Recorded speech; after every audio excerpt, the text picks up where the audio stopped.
Hello hello जी। हाँ बोलिए। अब कब आइएगा जी? अब ज्यादा समय भी नहीं बच रहा है छठ में। अरे आने के लिए तो कब से सोच रहे हैं, लेकिन ट्रेन में बहुत भीड़ हो रहा है, टिकट भी नहीं मिल रहा है। भीड़ भाड़ है, टिकट नहीं मिल रहा है तो मेरा बात सुनिए। क्या?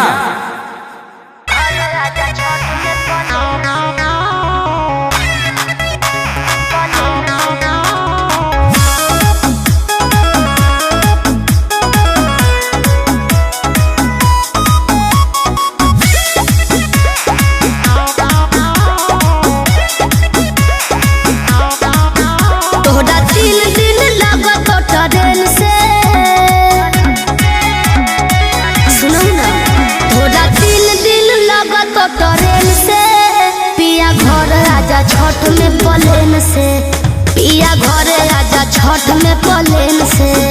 बड़ी लग जाते पैसा प्लेन से। अच्छा अरे बुझा हमार बात। का बुझा? बड़ी लग जाते पैसा प्लेन से। रानी घर अइबै छठ में ट्रेन से। रानी घर अइबै छठ में ट्रेन से।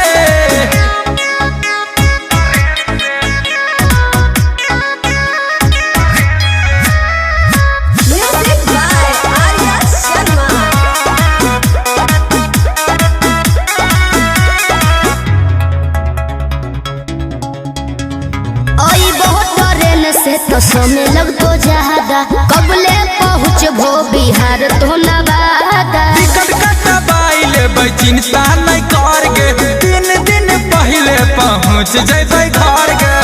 अच्छा घाट बन रहा जैसे बिकरन से, वो घाट बन रहा जैसे बिकरन से।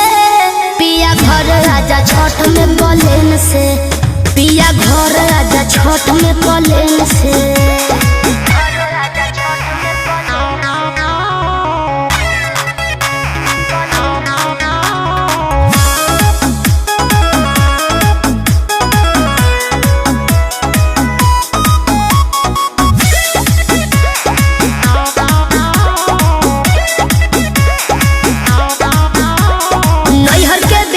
अब की अइले अपने घरवा, अभी लेकिन नहीं लेने सुपली दौड़ावा। लाई देबो सूप दौरा हारो नहीं मतिया।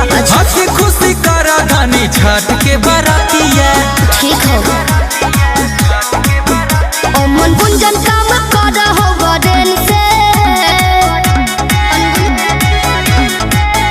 अमन गुंजन काम कर हो गडेन से।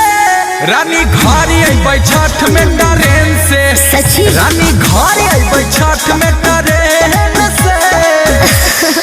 जल्दी आइए।